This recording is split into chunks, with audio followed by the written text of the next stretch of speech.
about really naturally as part of a rhythm. Okay, so most of the poems we have learned as when we were growing up, or right now what you learn is all rhythmic, right? It's got a rhythm, it's got a beat, it's got something which makes you, take the very simple Twinkle Twinkle Little Star. Right?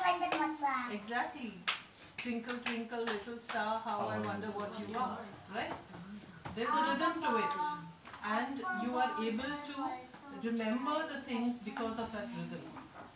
And this was the rhythm was the basic foundation of how poetry all started. Right?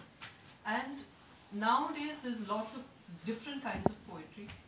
But when we talk about poetry, what exactly are we talking about? One is rhythm, fine. But what is poetry?